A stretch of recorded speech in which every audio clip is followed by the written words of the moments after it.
Bonjour à tous, on se retrouve aujourd'hui pour une vidéo bilan couture, mon bilan couture numéro 2.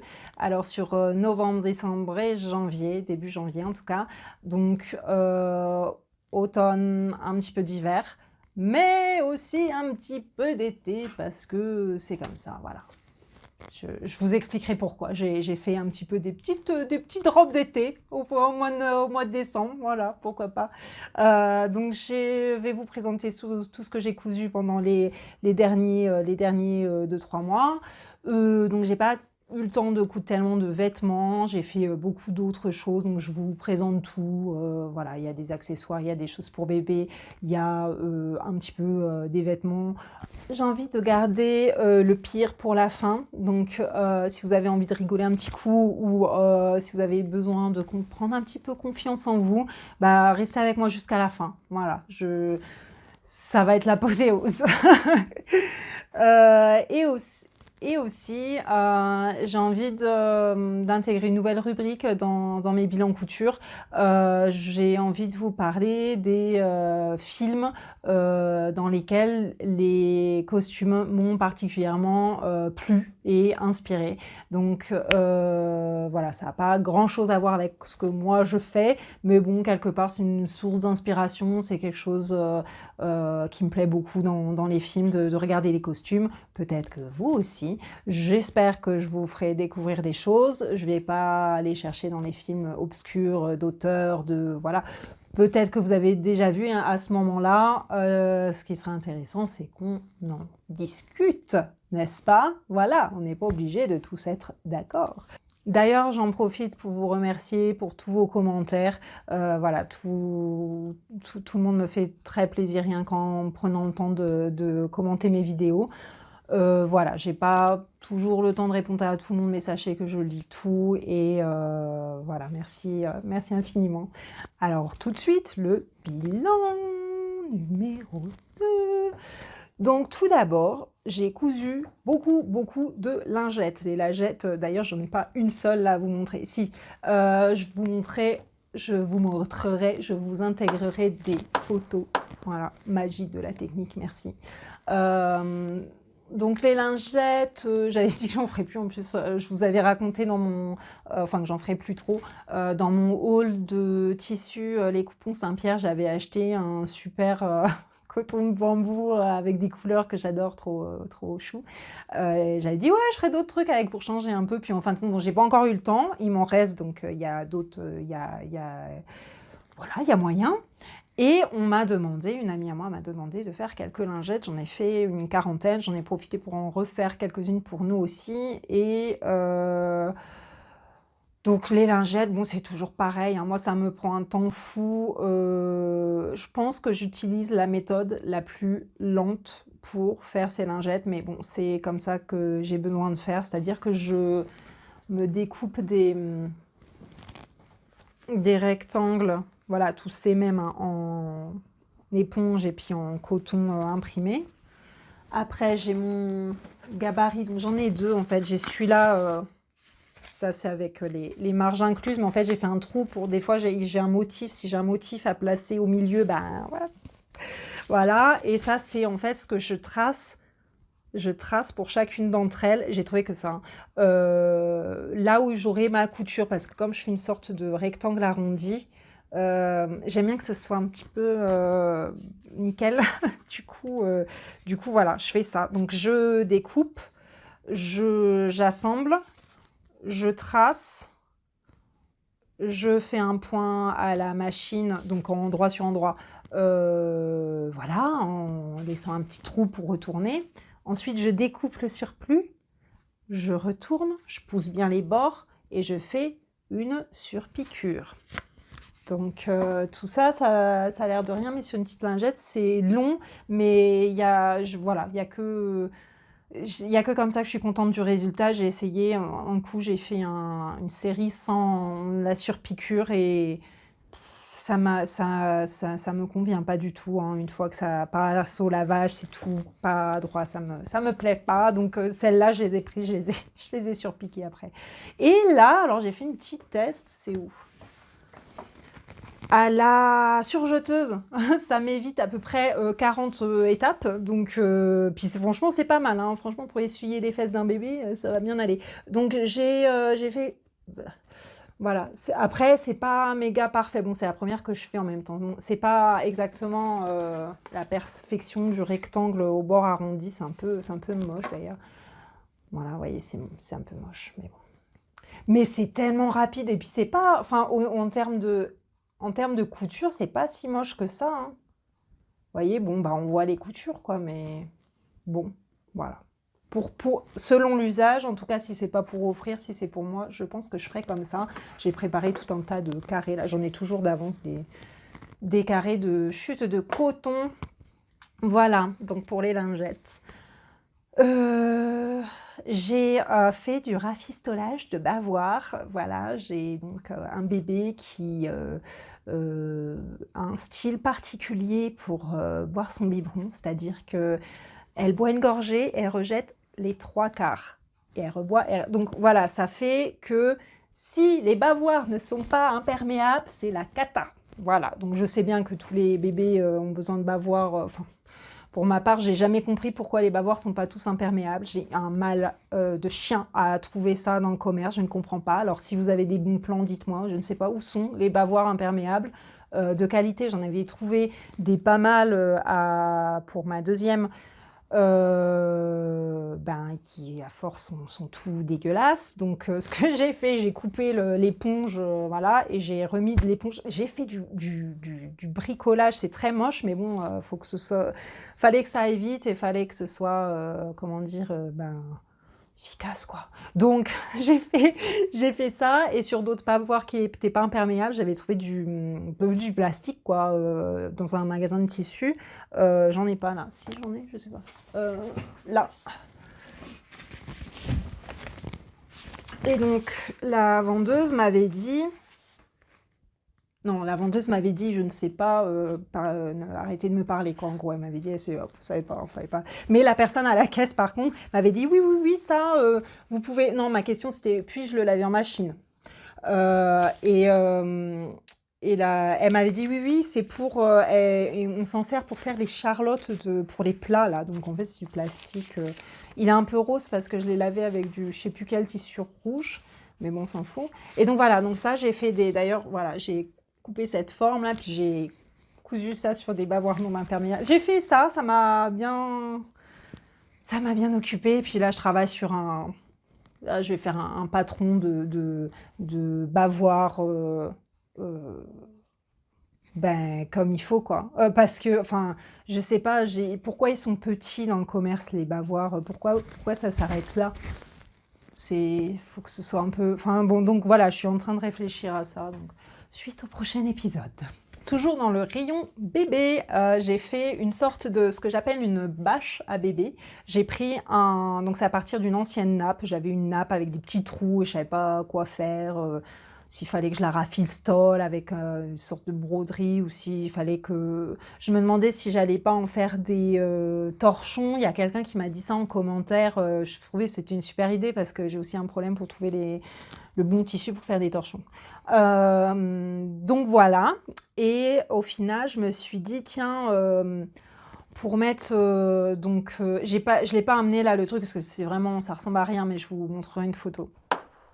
Pour mettre l'enfant sur la chaise haute et la bâche en fait par-dessus. Donc ça ressemble à une jupe le truc.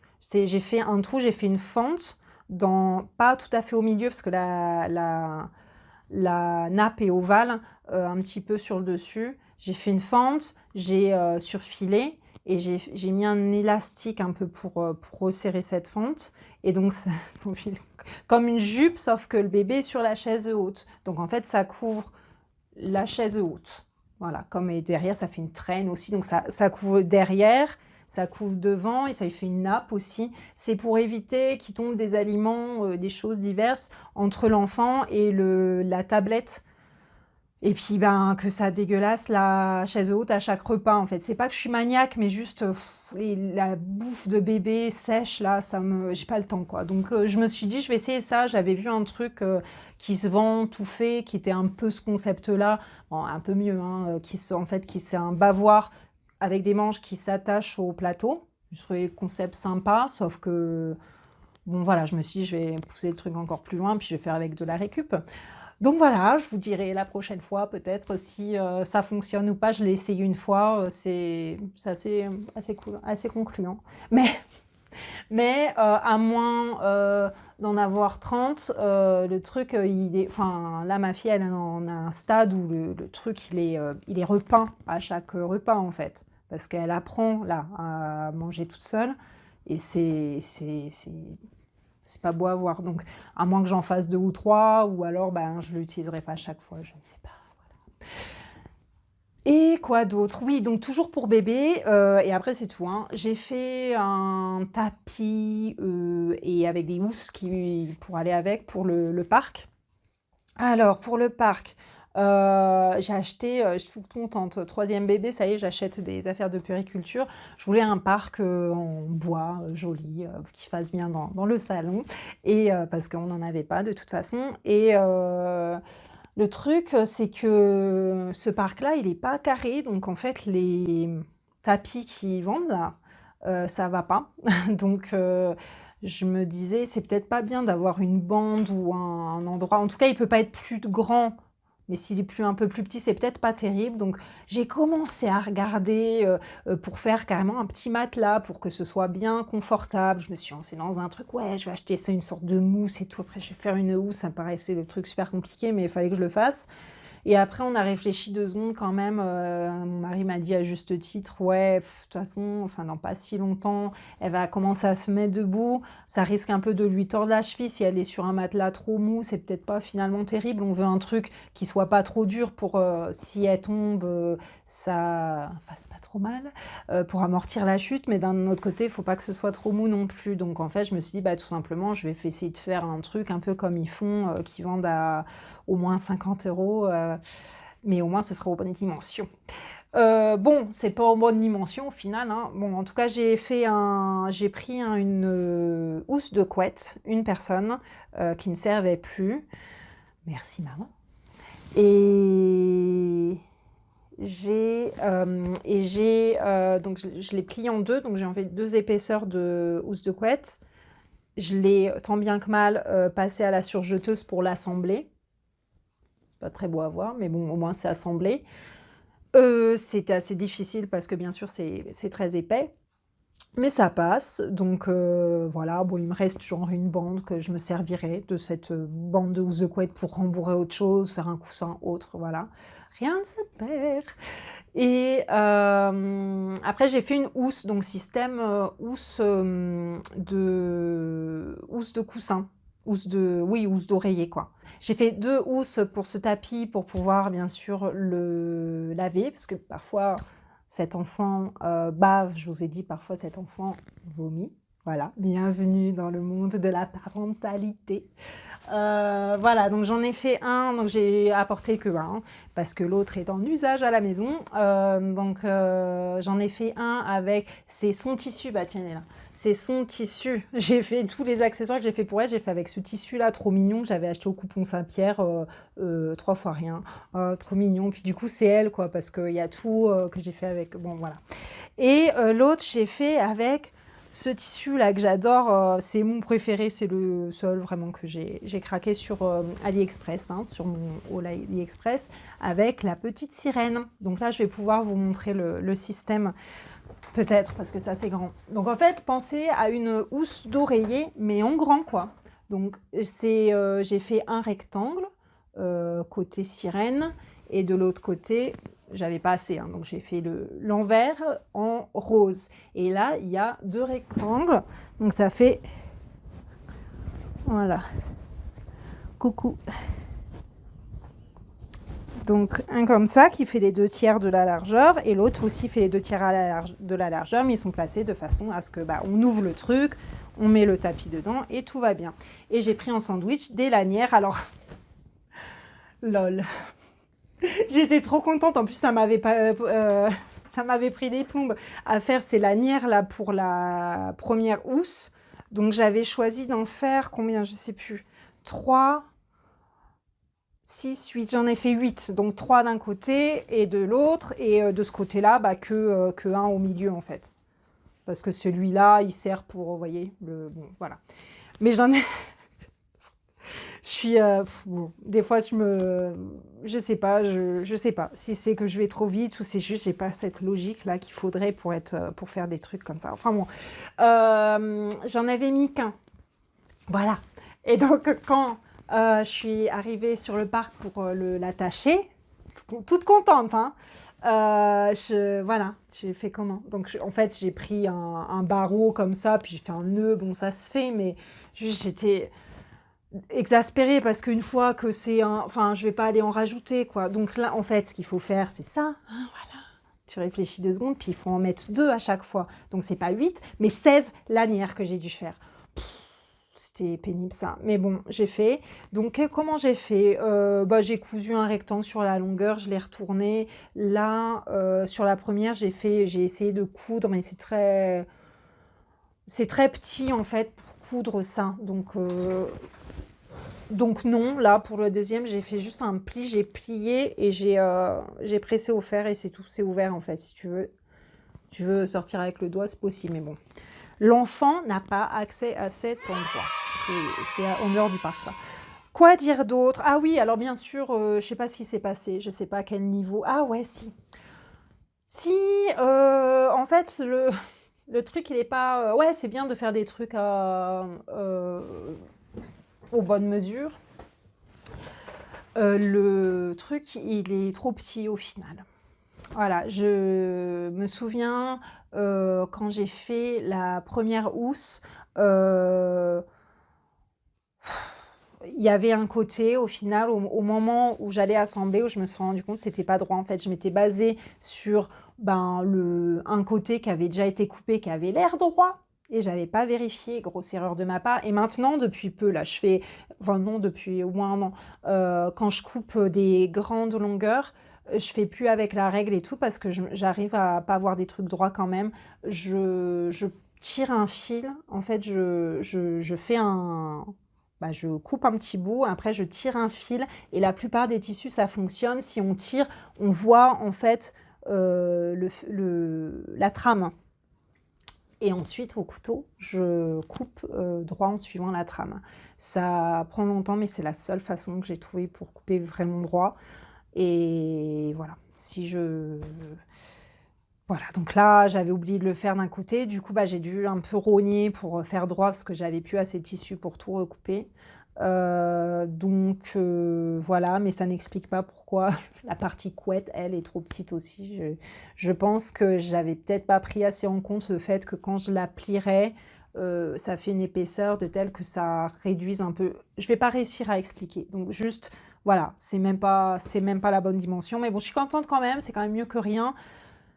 Et voilà, et celle-là, j'ai pas encore utilisée, mais je pense que ça va être décoratif en plus. Donc voilà, je suis trop contente. C'est tout pour ce que j'ai fait pour le bébé. Ensuite, petite parenthèse, je fais partie d'une association de couture. On se retrouve pour faire des ateliers couture. C'est pas des cours ni rien, c'est voilà, on se retrouve et on coud la même chose ensemble en général. Des fois non, des fois oui. Donc là, ça fait que j'ai cousu des choses que j'aurais jamais cousues par moi-même autrement, mais je suis quand même super contente d'avoir découvert ces projets-là. J'ai fait un pied au sec. Je ne savais pas ce que c'était, mais maintenant, c'est devenu juste indispensable. Bon, maintenant, non, car je ne vais pas à la piscine, mais voilà, j'en ai fait 2 pareils, j'en ai offert un à ma mère. En fait, c'est une petite bourse là, quand on l'ouvre, ça fait un grand cercle et on peut... Donc c'est en éponge à l'intérieur, en extérieur c'est en coton enduit, donc imperméable. Et donc on met ces petits pieds là, on le met par terre, c'est un tapis pour se changer, pour pas choper des verrues à la piscine par exemple, pour pas se taper le sable partout à la plage par exemple. Voilà, au final on met son maillot de bain au milieu et serviette éventuellement, et il est où mon truc? Et on tire Alors là, sur celui-là, j'ai pas fait celui de ma mère, il est mieux en fait. J'ai fait 2 rangées de cordons. Du coup, vraiment, on tire et ça fait comme un sac avec un lien coulissant que là, il faut que je m'y reprenne à plusieurs fois. Mais vous voyez, voilà, ça fait une petite bourse, on fait un petit nœud et on a notre maillot de bain mouillé qui va pas mouiller le reste du sac, quoi.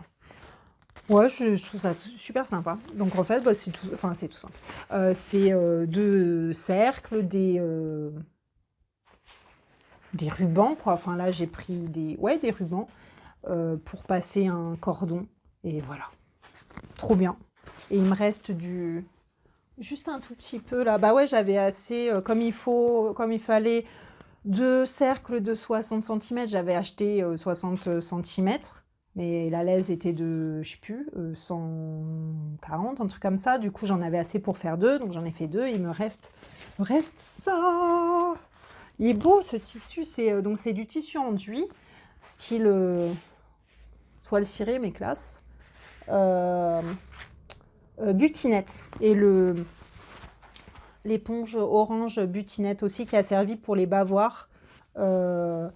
Orange, parce que ouais, je vous ai pas dit, les bavoirs, je les ai fait les premiers que j'ai rafistolés, je les ai rafistolés avec l'éponge blanche, qui sont restés blancs pendant à peu près 1 minute. Après, enfin, même au lavage, disons qu'ils ont une teinte. Ils ont une teinte, voilà. Donc là, je les ai fait orange directement, parce que la nourriture pour bébé qui tâche, c'est de teinte orangée. Comme ça, c'est déjà orange. Je me suis dit, bah, j'aurais dû faire ça dès le début. Maintenant, si je fais des bavoirs, je pense que je vais faire orange direct. Donc voilà, il me reste ça. Je pense que je vais faire une trousse, en tout cas la doublure d'une trousse, style une trousse de toilette peut-être. Voilà, trop beau. Enfin, je suis trop contente de ce tissu enduit. C'était la première fois que je cousais avec du tissu enduit. Et pas de problème particulier. Si ce n'est, je ne sais plus si j'ai utilisé une aiguille particulière pour le tissu enduit. Comme c'est un peu du plastique, je crois pas. Ça aurait peut-être été bien, mais je ne crois pas avoir fait ça. Et deuxième projet que j'ai fait donc avec cet assaut de couture, c'est un sac à bouteilles. Voilà. Si vous êtes par exemple invité, vous voulez emmener une bouteille pour donner en cadeau, voilà, c'est sympa. Et donc avec cette poignée là, j'avais jamais fait une poignée comme ça. Enfin, j'aurais jamais pensé à faire une poignée comme ça. Et il y a un soufflet là. Je sais pas si je vais vous montrer bien. Et bon, je vous montre l'intérieur, même si c'était pas comme ça qu'il fallait faire. Mais moi, en fait, j'avais l'impression d'être en retard par rapport aux autres. Au final, je suis trop avancée, j'ai pas fait comme il fallait. Enfin, il y a un truc que j'ai mal compris, oui, parce que là, en ce moment, on le fait en visio. Du coup, j'ai loupé un truc et j'ai fait envers sur envers. Ça m'avait paru bizarre, la doublure envers sur envers. Bon, ok. Du coup, bon, ça va que j'ai une surjeteuse, donc ça fait pas trop vilain. Mais non, il y a un moyen en fait pour avoir la doublure cousue sans qu'on voit la couture. Mais, euh, mais je ne sais pas. Donc voilà, c'est comme ça. Bon, c'est pas trop mal quand même. Et donc voilà. Pour mettre une bouteille, ou alors bien sûr si vous voulez vous promener avec une bouteille, on ne sait jamais, un thermos. Voilà.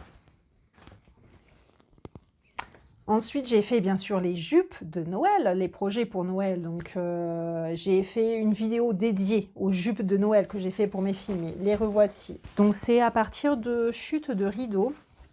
Mais non, c'est un bilan couture récup là. Des chutes de rideaux rouges là.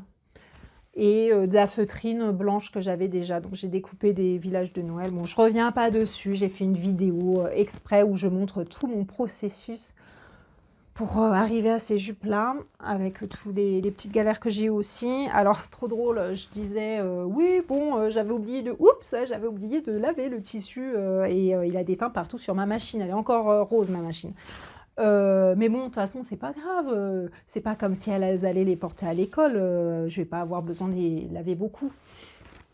Bah si, en fait, ma fille, la grande, au final, elle a fait tout un projet sur Noël à l'école. Elle a porté la jupe pendant une semaine. Et puis, ils ont fait des célébrations quand même à l'école de Noël. Donc, elles ont toutes les deux porté la jupe à Noël. Et donc, je l'ai lavée et je sais pas si ça a déteint parce que je les ai pas mis avec d'autres choses. Parce que je me doute, ça a un petit peu passé, je pense. Mais c'est toujours rouge. C'est un petit peu moins brillant. Le... Mais ça va en fait. Il y a une, donc celle-là, je crois qu'elle avait déjà commencé à craquer, même quand j'étais en train de couper, c'est de quel côté? Bon, elle a pas... Ah oui, bah, je l'ai rafistolée, c'est pour ça on voit plus. Ouais, on voit un petit peu. Elle a un petit peu craqué sur... C'est quand même du tissu. Enfin, moi, je mets ça sur le compte du tissu, que c'est du tissu d'ameublement. Il a craqué sur le côté. Mais bon, voilà, c'est... Noël est passé, on peut se détendre. Peut-être, avec un peu de chance, elles les remettront l'année prochaine. J'ai pas envie de... j'ai envie de refaire ça chaque année. Mais bon, je finis toujours par faire quelque chose pour au moins l'une d'entre elles parce que bah, elles sont pas arrivées à l'âge adulte, hein. À la taille adulte, je veux dire. Et sur Noël aussi, je les ai pas amenées là, je les ai rangées, mais j'ai fait les chaussettes de Noël pour qui, j'allais dire pour toute la famille. Non, j'ai refait les lettres sur donc ces deux filles. Pour ces deux filles-là, j'ai refait les lettres. Et non, ouais, pour moi et pour notre bébé, j'ai refait des chaussettes de Noël. Et pareil, j'ai fait une vidéo exprès, donc je vous renvoie vers cette vidéo-là. Pour Noël, toujours, j'ai fait des pochettes cadeaux. Alors, je ne les ai pas gardées ni pris en photo. J'ai fait aussi des furoshiki. À chaque fois, je suis obligée de regarder le nom parce que pour moi, c'est juste des emballages cadeaux. Mais ça a un nom, furoshiki. En fait, donc ça fait un petit moment que j'en fais, pas à chaque fois, mais petit à petit, j'essaye d'utiliser moins de papier cadeau puisque à quoi bon? Voilà. Donc au début, je faisais bien l'ourlet mouchoir, je faisais vraiment comme une petite nappe, quoi, que la personne pourrait garder pour faire je ne sais quoi ou l'utiliser pour un autre cadeau. Là, c'est un petit peu plus à l'arrache, je les ai passés à la surjeteuse, j'ai surfilé le tour et voilà quoi. Ça. Mais bon, ça va aussi hein, pour les quelques minutes pour lesquelles on en a besoin, ça va bien. Et les pochettes cadeaux, pareil, j'ai pas fait truc avec lien coulissant comme j'ai fait fut un temps. J'ai fait un rectangle. Non, quoique, je me suis dit, une fois que j'avais fini, je me suis dit, ça aurait été intelligent quand même de faire un rectangle plié en deux, et puis ça te fait deux coutures. Non, moi j'ai fait deux rectangles que j'ai assemblés, donc je me suis quand même rajouté une étape. Mais j'ai pas fait de système de fermeture en haut, en fait, j'ai fait un ruban, en fait, j'ai fermé avec un ruban. C'est déjà pas mal, ça va beaucoup plus vite. Voilà, je trouve que les pochettes avec lien coulissant, bah, c'est bien si on en a une ou deux à faire, mais bon, voilà quoi. Mais bon, voilà, Noël, c'est fini, on n'en parle plus pour l'instant. J'ai fait des robes d'été. Alors pourquoi je me suis mis à faire des robes d'été? En fait, en août, je crois, je m'étais mis à faire une robe, mais sans patron en fait. Donc je recherchais à faire, j'avais fait une toile sans patron, je voulais une robe courte avec plein de volants au niveau de la poitrine, enfin des gros, est-ce qu'on dit volants d'ailleurs? Voilà, bien enfoncé et tout, et avec des fines bretelles. Une coupe, la robe carrée quoi, enfin rectangle. J'ai fait ça, donc je vous montre. C'était pas vraiment concluant. Enfin, l'effet, elle est où? Tout au fond. L'effet global y est, mais le buste en lui-même, c'était un peu loin du compte, quoi. Je sais même pas où est l'endroit où est l'envers. Je sais plus. Non, ça c'est l'envers. Donc voilà. Bon, le tissu, on s'en fout. Hein. C'était une toile. Voilà, c'était en gros comme ça. Et donc c'était Voilà, je sais pas si j'ai fait ça c'était pour l'essai, le rouloté là, ou si ce serait sur le tissu final. C'était un essai, j'aimais bien le rendu.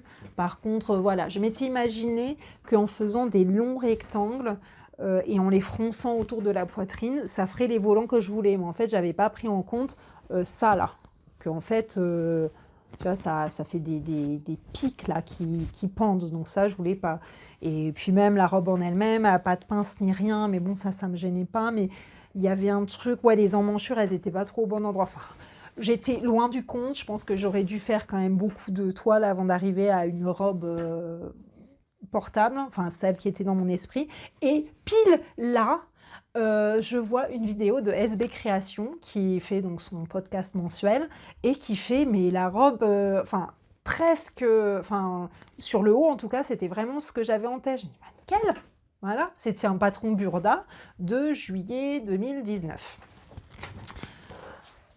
Donc, qu'est-ce que je fais? Je me complique pas la vie, je vais sur le site de Burda, je trouve le patron, il est à je sais plus quel prix, genre 5 euros. Puis je regarde un peu le magazine, parce que tu peux aussi acheter le magazine, ceux qui ne sont pas en rupture de stock. Carrément, je me dis, bah, je vais acheter le magazine, il y a quand même 2 ou 3 modèles qui me plaisent, c'est rentable, quoi. Au lieu de payer 5 euros, je paye, je sais plus combien il est le magazine, peut-être 7 euros, plus les frais de port, pas mal. Tiens, tant que j'y suis, je vais prendre un autre magazine parce que, quitte à payer les frais de port, donc j'avais choisi 2 magazines Burda, un Burda Easy et un Burda tout court. Petite parenthèse, je découvre Burda, hein, c'est mon premier patron Burda. J'en ai beaucoup entendu parler, comme quoi c'est pas le plus simple ni rien, mais bon, voilà, là c'est vraiment un concours de circonstances. Voilà, donc, voilà, donc je commande. Et j'attends 1 semaine, 2 semaines, 3 semaines, je crois que je commence à me dire. Puis en plus, je voulais vraiment le faire parce que les mois passés, bon là, c'était mort. On était déjà en septembre et tout. Je me disais, bon, bah voilà, tant pis pour cette année. Je reçois rien, je contacte le service client. Bah, pourquoi oui, je vais voir dans mon compte là et la commande, elle est, je sais plus quel mot c'était marqué, elle est bloquée. Bon. Donc je les contacte, je dis: «Mais pourquoi c'est bloqué? Il y a un problème, vous voulez quelque chose?» Enfin, j'ai payé, donc vous voulez quelque chose? En fait, au final, bon, ils m'ont jamais répondu, hein, donc service client Burda, au top. Ils m'ont jamais répondu et voilà, je commence un peu à m'inquiéter entre guillemets, c'était pas une forte somme, mais bon quand même, je dis: «OK, enfin!» Et non, l'argent il a jamais été pris, donc je sais pas, il y a eu un problème au moment du paiement, j'ai pas payé en fait. Mais voilà, j'avais pas moyen de faire autrement et voilà, il y avait tellement de temps qui avait passé et toujours SB Création, merci pour les bons plans quand même. Elle a commandé plusieurs fois sur le site Burda russe, Burda Russie. Chose que jamais j'aurais eu l'idée de faire, enfin j'aurais même jamais osé, parce que non, j'aurais pas eu l'idée déjà. Et mais il y a tout. Donc je l'ai retrouvé le truc, sachant que c'était juillet 2019, je l'ai retrouvé. Et voilà, donc je me prends un peu le temps de la réflexion parce que je me dis: «Ah quand même, je vais commander en russe, donc ce n'est pas en euros, donc je vais payer 1 euro.» Bon, c'est pas par rapport à ça, mais je me dis: «Tant qu'à faire, je vais commander», donc c'est des patrons PDF, hein. «Je vais commander, tant qu'à faire, plusieurs patrons.» Donc voilà, je reviendrai quand j'aurai un peu plus de temps pour regarder vraiment plusieurs patrons et tout. Le lendemain, je reviens, il y avait une promo qui commençait ce jour-là. Donc, alors déjà, c'était 200 roubles le patron. Je sais pas combien d'euros ça fait. Je vous mettrai ça, je sais plus. Donc c'est pas, déjà c'était beaucoup moins cher que sur le site de France. Mais alors là, il y avait une promo, toutes les robes à, je sais plus combien, genre, je sais pas. Je sais pas si ça faisait même pas 1 euro, je crois. Du coup, autant vous dire que j'ai craqué mon slip parce que, enfin, niveau robe, moi, j'en ai jamais assez. J'adore. Et puis, enfin, j'ai trouvé plein de trucs. J'ai regardé juste dans le niveau de difficulté facile et enfin 1 et 2. Sachant que celle-là, là, que je vais vous montrer, ça arrive, hein, elle est niveau 2 si je ne me trompe pas. Donc bon, limite, j'aurais pu regarder niveau 3, tu vois. Enfin bon. Non, il y en a une, peut-être, qui est à un niveau... Parce que j'ai carrément commandé une robe de mariée. Voilà, je n'ai rien à vous annoncer, c'est juste en fait la robe de mariée, elle vient avec un sorte de cardigan, trop beau, joli et tout. En fait, c'est juste pour le cardigan, je me dis à 1 euro, je prends, je me débrouillerai. Et en fait, j'ai regardé, donc oui, petit bémol, les consignes sont en russe, hein, voilà, on peut pas tout avoir non plus. Mais pour celui-là, le boléro et la robe de mariée, j'ai regardé vite fait, c'est traduit, il y a plusieurs langues, donc voilà, donc voilà pourquoi j'en suis arrivée à cette robe-là au mois de décembre, donc j'ai fini par la coudre.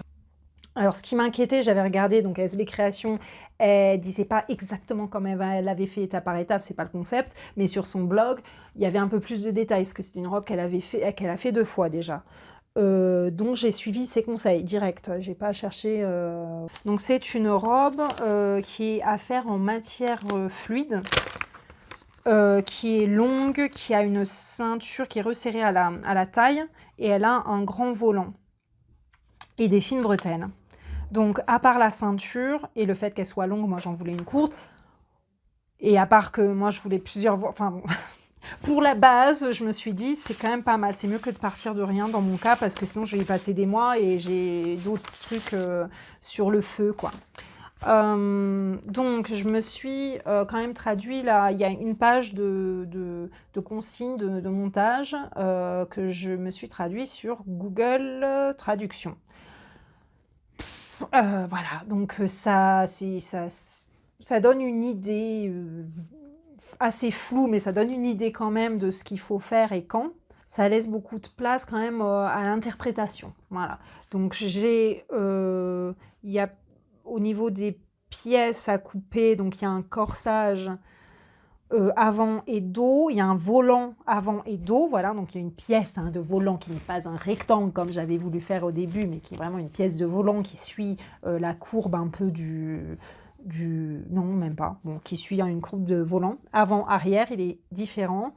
Il y a plein de rectangles pour la ceinture. Ah, ça, c'est ce qui me faisait un peu peur, la ceinture. Je ne comprenais pas le truc. Il y a des sangles. C'est des bretelles, en fait. Sangles, c'était la traduction, c'est des bretelles.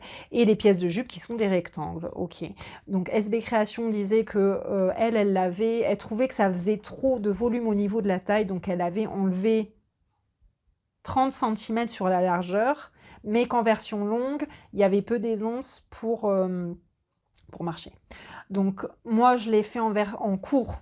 C'est pas une version, c'est juste je l'ai fait en court parce que je voulais absolument ce tissu là et j'avais pas ces tissus pour la faire en longue. De toute façon, j'aurais beaucoup aimé la faire en longue, ça aurait été beaucoup mieux, mais j'avais pas ces tissus. Donc c'est une viscose de Mondial Tissu que j'avais acheté il y a au moins 2 ans, que j'aime beaucoup. Et j'avais pas d'avenir particulier pour ce truc. Je m'étais dit que je ferais une robe pour ma 2e fille avec, mais tant pis. Voilà, maintenant c'est moi qui l'ai. Pour le montage, donc on commence à peindre les pinces poitrine, ok. On coud les côtés du corsage, ok. On coud les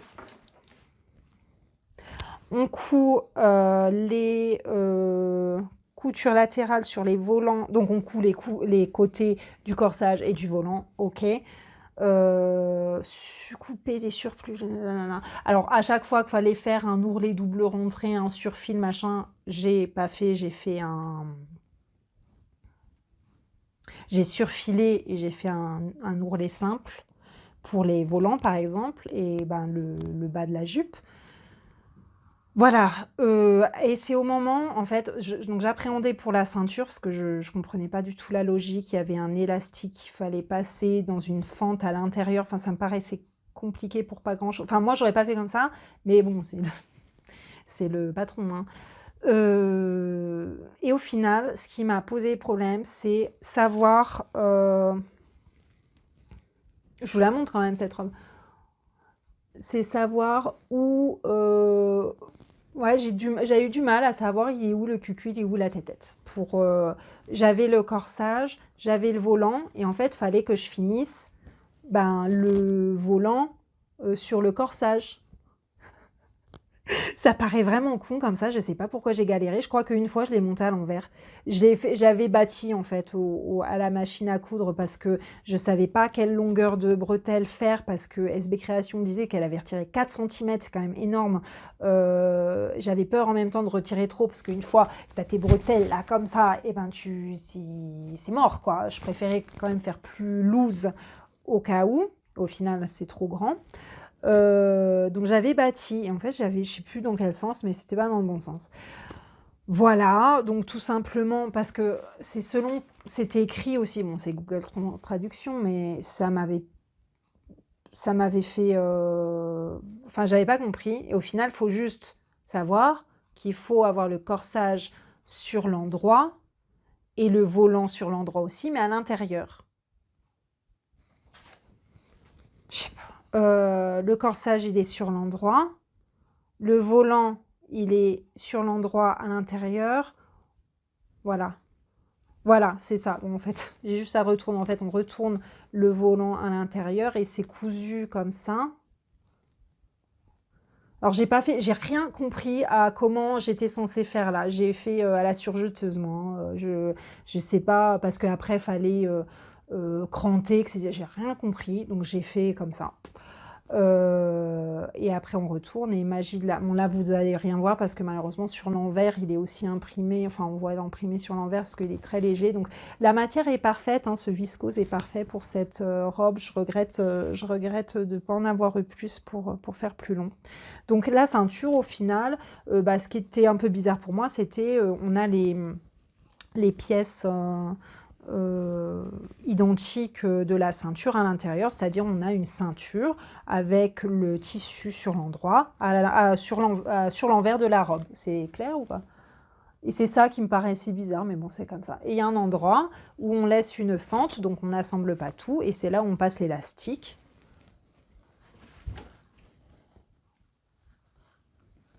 Élastique que j'ai fait à ma mesure, hein. J'ai pas mis leur mesure à eux, parce que sinon je ne pourrais pas respirer, je pense.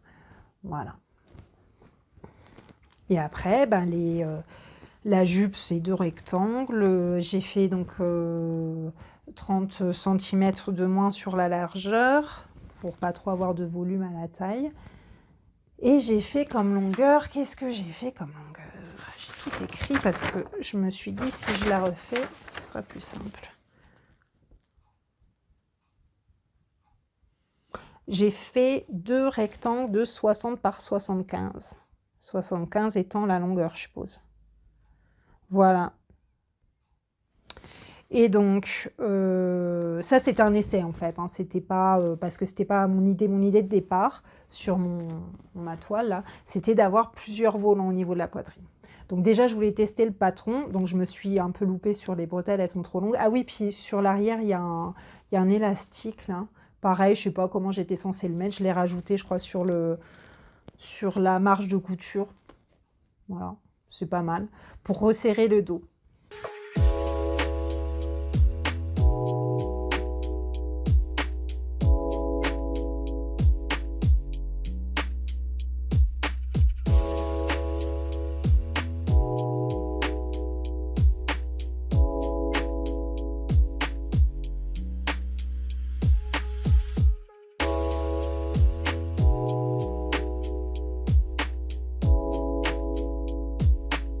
Donc deuxième essai, enfin, troisième essai si on compte la toile, j'ai refait donc ce même patron, mais cette fois j'ai fait avec la bonne longueur, j'ai fait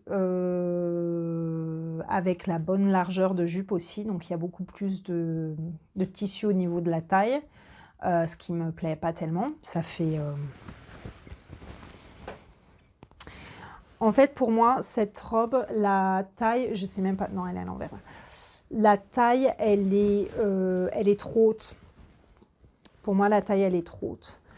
Donc, en fait, ça me fait du volume au niveau du ventre à cause de toutes ces fronces-là.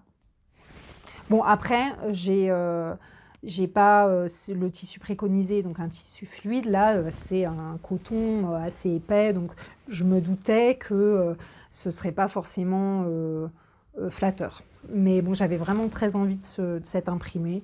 Et puis, c'était mon idée de départ, c'était d'avoir une robe en coton comme ça. Donc là, sur cette version, j'ai rajouté 2 volants. Donc par rapport aux pièces du patron, j'ai retracé à l'identique des volants. Donc j'ai pris le volant du patron, j'en ai tracé un plus petit et un plus grand. Parce que je trouvais aussi dommage, sur la robe d'origine, que le volant ne cache pas la ceinture. Voilà. Quelque part, la ceinture est trop haute. Quitte à être trop haute, autant qu'elle soit cachée par le volant. Voilà, c'est mon avis personnel. Donc j'ai fait ça en faisant un volant plus grand. Donc il y en a 3 là.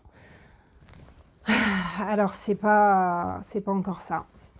C'est pas encore ça. Parce qu'en fait, comme ce sont des extensions des pièces du patron, il aurait fallu que je rajoute du volume en haut, en bas, ouais.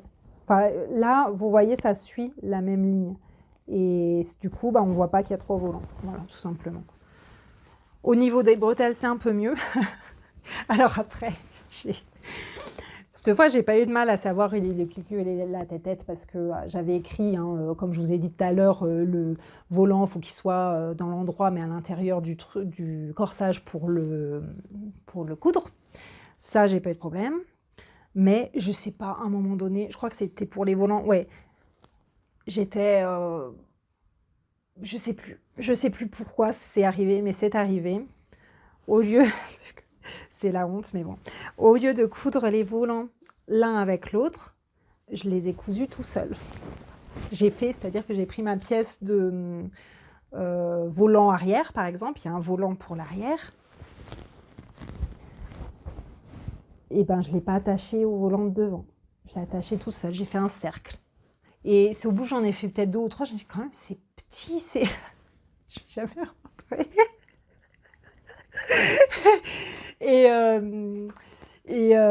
Et voilà. Et du coup, j'ai cousu... j'ai pas... c'était à la surjeteuse, donc j'ai coupé à ras. Donc, je pense que j'ai perdu un peu en marge de couture. Et là, je me suis dit, bon, je continue parce que de toute façon, j'ai plus assez j'ai tout pris le tissu pour faire la robe. Je peux pas recouper des pièces de volant. Advienne que pourra, quoi. Non, mais je crois que j'ai fait ça sur le corsage. Enfin bref, je me suis dit, c'est sûr, ça risque d'être serré. Et effectivement, c'est un petit peu plus serré, mais ça me va encore. J'ai réussi à couper vraiment au ras. Et après, j'ai recousu, mais au ras aussi. Donc, j'ai pas trop perdu. Par contre, l'élastique pour resserrer le dos, là, je l'ai pas mis, il n'y a pas besoin. Il n'y a pas besoin. Voilà, donc la ceinture, je suis contente, elle est... cachée, il y a beaucoup de volume au ventre, je suis pas contente. Au moment où je la faisais, cette robe, je me disais, ah c'est dommage, j'ai plus de tissu parce que j'aurais bien fait en bas un autre grand volant, mais tout en bas de la jupe. Et je suis même allée jusqu'à regarder, est-ce qu'ils en ont encore, c'est les coupons Saint-Pierre, ce tissu, je l'avais montré d'ailleurs dans mon haul. Voilà, ils en avaient encore en plus. Et je me suis souvenue de ma résolution. Je me suis dit, non, tu coupes tes tissus d'abord. Mais je voudrais la refaire encore une fois. Pas maintenant, parce que là, j'ai fait 2 fois d'affilée. Il faut que je fasse des trucs d'hiver. Mais je voudrais la faire encore une fois avec un grand volant en bas, aussi long que comme ça. Et essayer de trouver la solution là pour que les volants fassent comme un sapin. Comme un sapin, vous voyez. Voilà, donc voilà, il manque pas grand-chose. Donc voilà, cette robe Burda juillet 2019, je sais pas si elle a un petit nom.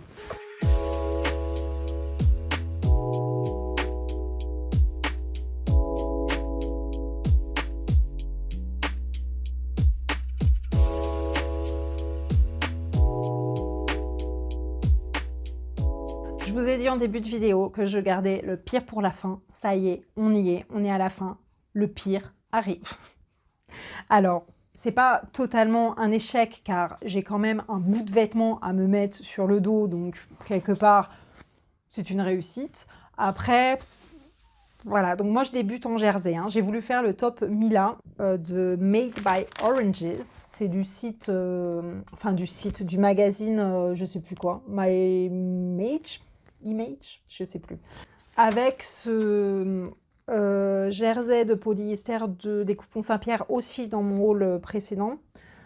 J'avais voulu faire le top Wanted de Vanessa Pouzet avec ce tissu, mais je me suis dit, enfin j'ai imprimé le patron et tout, et je me suis dit, oh là, pour mon premier t-shirt, parce que c'est mon premier t-shirt, c'est peut-être un peu, il y a peut-être plus simple, donc c'est après je crois que j'ai trouvé ce top vraiment a priori méga simple, hein. Le top Mila.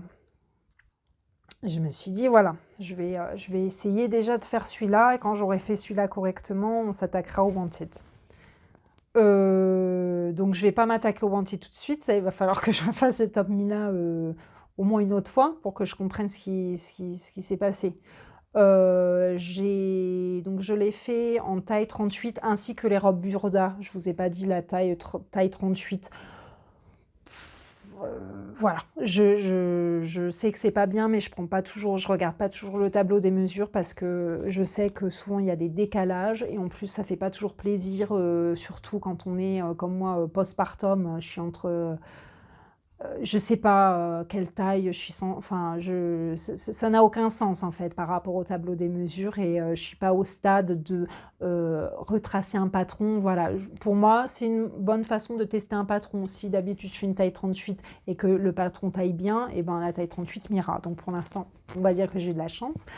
Puis là, voilà, hein, je prenais pas trop de risques. C'est un top stretch, c'est un t-shirt quoi. Bon, voilà, 38.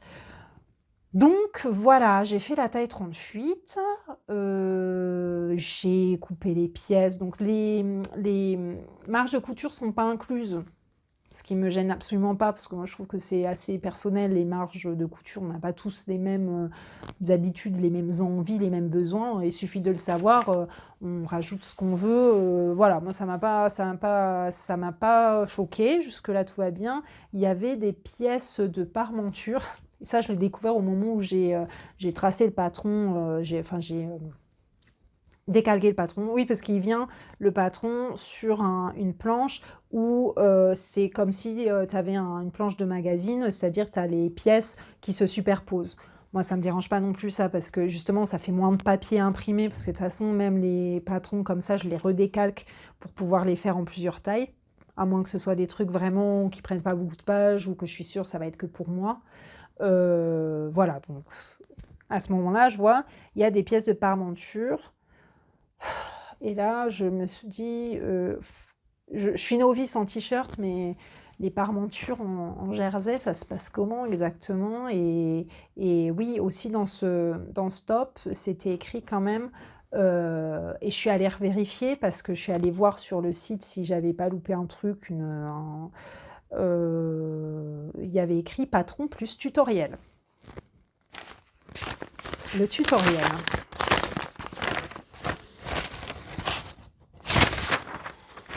Moi, j'ai trouvé que ça. Alors, je vais pas vous dévoiler machin grand. Voilà, le tutoriel, il est là. 1, coude les coutures d'épaule. 2, coude les coutures latérales. Voilà, c'est le tutoriel. Donc, voilà, ça a été jusqu'au moment où on parle de la... Je sais pas, j'ai pas compris. Coudre les coutures des épaules de la parmenture du devant et du dos. Donc, on assemble la parmenture ensemble. Ok.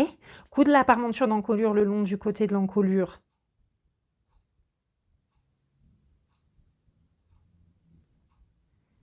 Voilà.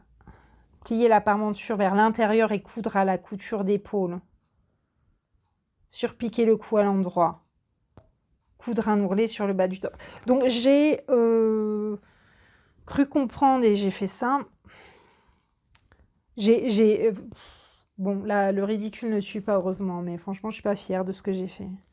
Enfin bon, je suis allée jusqu'au bout, puis je pense que je peux toujours le porter, hein. Donc, la parmenture, bah, j'ai fait comme si c'était une parmenture non de bas t-shirt, quoi. Sauf que pourquoi c'était grand, la pièce a été grande. Là, vous n'allez pas voir parce que bien sûr c'est ton sur ton, mais là, je l'ai replié du coup vers l'intérieur, puis je l'ai traité un peu comme un biais, je sais pas, je savais pas quoi faire de cette longueur là qui pendait.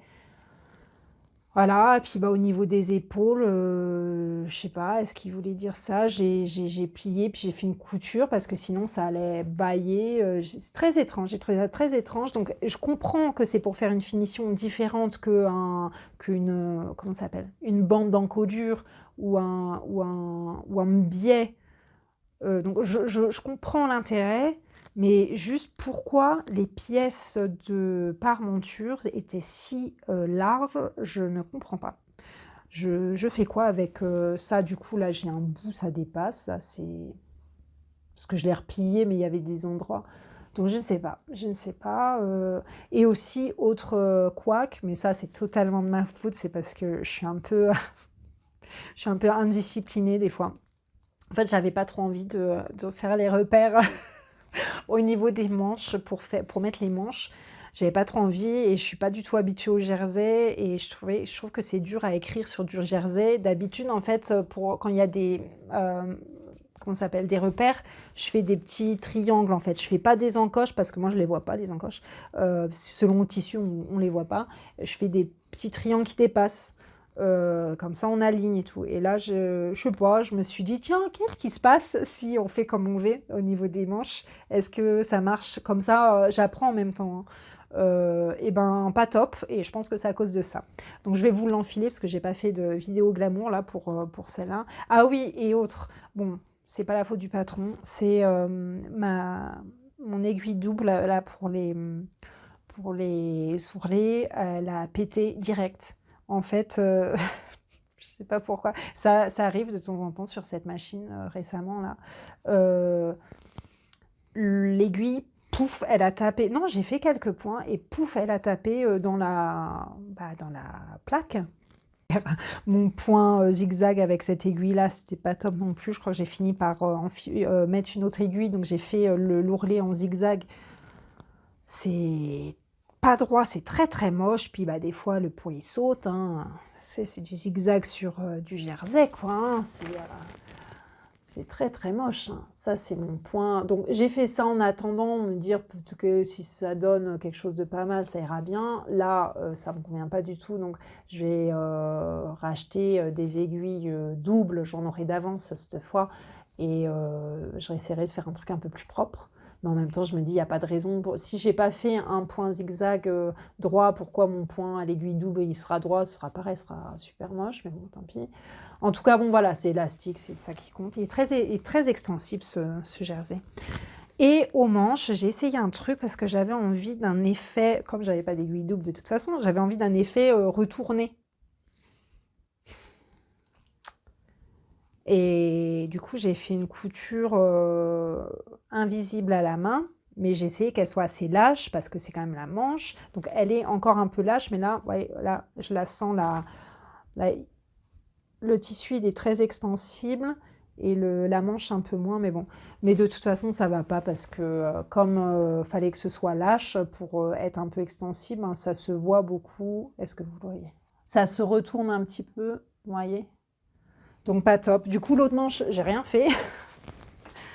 À la rigueur, je vais peut-être faire ça. Je vais couper puis le porter comme ça, ce t-shirt, parce que, bon, vu les manches. Donc voilà, c'est pas tout à fait fini, mais je vous le montre quand même parce que j'avais envie de vous montrer quelque chose de saison. Et aussi, je suis pas du tout sûre de ce tissu au niveau de la qualité. Je me dis, voilà, je vais le porter quelques fois, le laver, voir s'il bouloche pas, avant de faire quelque chose avec le reste du coupon. Et effectivement, si j'en suis contente, je ferai le wanted à ce moment-là, en manche courte finalement, avec ce tissu-là. Comme ça me fera pas deux marinières à manches longues. Je sais pas. Donc je vais vous le passer, je vais vous montrer ça. Mais bon, voilà, c'est le fail quoi. Mais en même temps, c'est mon premier t-shirt, donc c'est normal. Je ne sais pas combien de t-shirts il faut rater avant d'en avoir un bien. Donc je vais refaire ce top là au moins une fois. Peut-être que je ferai pas cette histoire de... Je sais pas. Je pense que je vais faire de haut là différemment parce que vraiment je ne comprends pas ce que j'étais censée faire et le tutoriel euh, m'a pas vraiment instruit là. Et là, et là je me suis dit, ça aurait été bien quand même que je commence de coudre mes vêtements, c'est pas trop tard, hein, avec des patrons qui sont livrés avec des modes d'emploi vidéo. Voilà, faut arrêter de faire voilà, enfin, je suis partie dans des trucs. Moi, j'ai commencé avec des patrons des magazines faits main.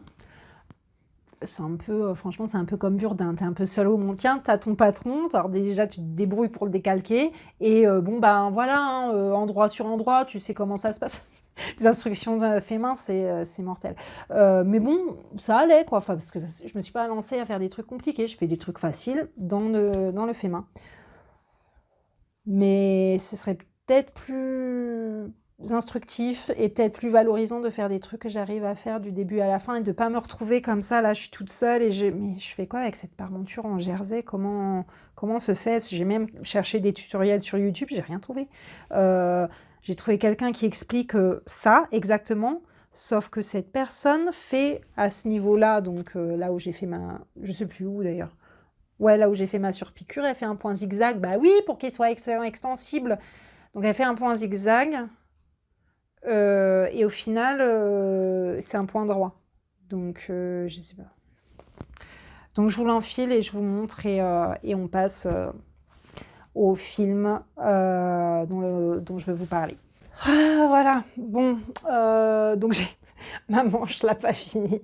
Mais d'un autre côté, why not, hein. Je pense que, parce que ce qui est bien avec le jersey, c'est tu tires, ça fait une petite roulottée. Je crois que je vais risquer de finir comme ça au final. Donc voilà. Donc j'aime bien la coupe. Je reconnais pas trop l'encolure, ça me fait plutôt une encolure bateau. D'ailleurs, j'ai eu du mal quand je l'ai enfilé à savoir il est où l'endroit, il est où l'envers. Donc c'est très subtil. Donc voilà, j'aime bien. C'est bien taillé et tout. Je pense qu'au niveau de la taille, 38, c'est ce qu'il faut. Là, c'est ça que je vous disais. Enfin, je sais pas si vous allez voir. C'est juste pas top au niveau de là, mais bon, c'est sûrement la boulette que j'ai fait en voulant gagner du temps à pas mettre les repères là. Ça fait, voilà, ça fait ça là. Je sais pas. C'est pas mal. Ah oui, alors je vous ai pas parlé des raccords parce que j'y ai pensé quand j'ai coupé le tissu. Je me suis dit, attention, il y a des rayures. Ce serait quand même bien qu'il y ait des raccords. Donc oui, j'ai fait bien attention. Donc j'ai bien coupé pour qu'il y ait des raccords. Et il n'y a pas des raccords. Pourquoi? Je sais pas. Je pense que le tissu a dû s'étirer au moment où je le coupais. Je pense parce que rien que quand je voulais l'assembler avec les pinces là, ben c'est frustrant parce que j'ai vraiment essayé. Donc il y a des endroits où c'est bon. Là voilà, ça commence, c'est bon. Et là, et après, hop, ça se décale. C'est quand même fou, quoi. Bon, là, j'ai rien essayé du tout au niveau des manches. Je sais pas si s'il y a des techniques, si c'est important ou pas. J'ai pas réfléchi à ça. Mais bon, rien que là et là, c'est pas compliqué, bordel. C'est pas comme si c'était un motif, je sais pas, avec des carreaux. C'est des lignes. Je sais pas, j'ai pas compris. Enfin bon, du coup, ça fait une sorte de bourrelet là, cette parmenture en jersey. Alors aussi, le patron, tissu recommandé, viscose-polyester-élastane. Est-ce que ça veut dire qu'il faut que j'ai un tissu qui ait ces trois matières-là? Ou est-ce que ça peut être soit du viscose, soit du polyester, soit de l'élastane? Non, ça ne veut rien dire. Donc moi, je fais un jersey de polyester. Viscose, polyester. Je sais pas. Je sais pas. Parce que sur les photos, on dirait qu'elles portent des pulls, les mannequins. Donc peut-être que c'était fait avec des matières. Je sais pas, je suis perdue. Mais en tout cas, je vais refaire parce que bon, la coupe, j'étais très dubitative, disons. Sur cette coupe-là, je trouvais ça vraiment radical. Là encore, sur le patron, c'est pas frappant, mais ça fait un cran là au niveau de la taille. Je me dis: «Mais c'est quoi ce truc? Ça va faire, genre, sablier, c'est très étrange». Mais bon, en fait, ça se voit pas une fois que c'est porté, ça se voit pas. Limite, ça met presque en valeur, quoi. Moi, je suis habituée à des trucs plus droits. C'est vrai, c'est peut-être ça marque une taille qui n'est pas là, je ne sais pas, c'est pas mal. Le tissu, je le trouve très doux, donc je suis très contente et j'espère qu'il va pas boulocher parce que à ce moment-là, j'en ferai d'autres, quoi, avec d'autres t-shirts avec ce tissu-là. Voilà, c'est tout pour ce bilan couture. Tout de suite, je vous parle du film du mois, non, parce que je vais pas faire ça tous les mois, mais le film que j'ai choisi pour ce bilan couture. Alors j'aimerais vous parler du film qui s'appelle The Dressmaker. En français, c'était Haute couture. C'est un film de 2015 avec Kate Winslet, non, pas Chris, c'était son frère, Liam Hemsworth, et qui Judy Davis. Donc c'est un film de Jocelyn Moorhouse. Je ne connais pas. Ce que j'ai juste remarqué, c'est un film qui est réalisé et produit par des femmes. Le personnage principal, c'est une femme, et c'est une femme qui a écrit le livre dont est tiré le film.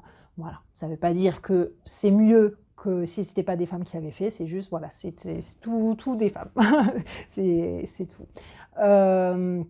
Donc c'est l'histoire d'une femme qui est une dressmaker, donc c'est une couturière de mode à Paris, et elle retourne chez elle dans un petit bled du milieu de l'Australie, enfin le milieu, je sais pas, mais milieu de la campagne en Australie, et elle revient.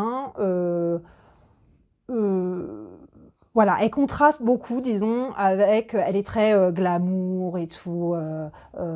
C'est dans les années 50, c'est début des années 50, je crois.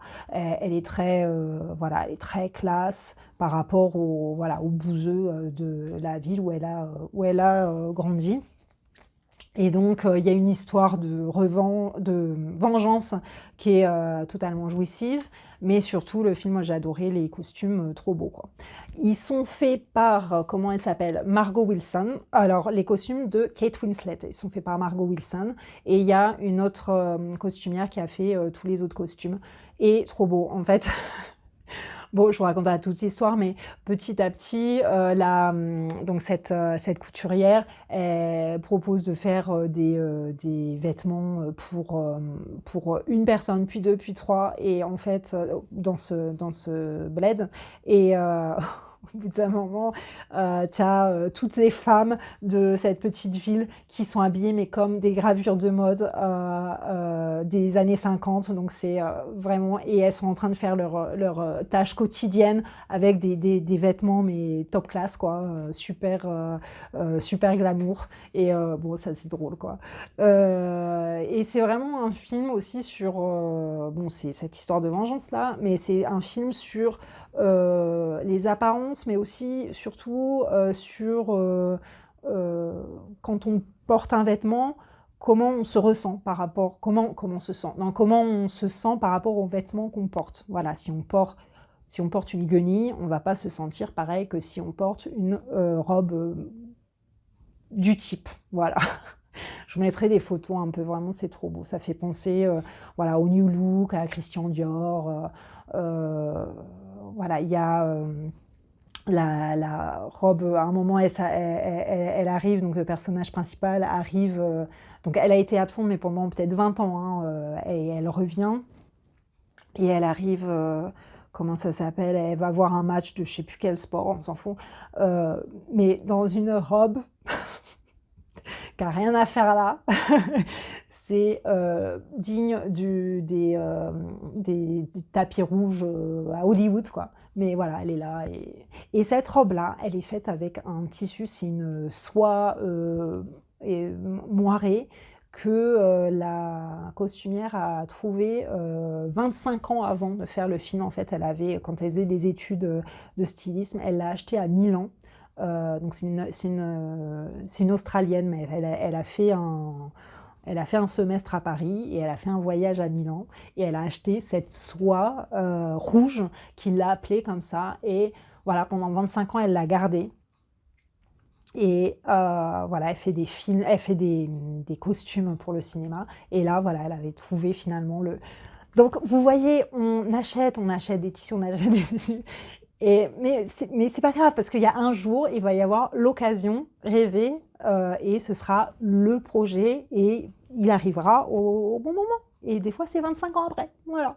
Tous les costumes, ils tranchent vraiment, bah, déjà par rapport au style, comme je vous disais, c'est vraiment l'Australie rurale, voilà. Elle arrive de Paris, la mode et tout, on dirait des photos de mode de Vogue, hein, par exemple.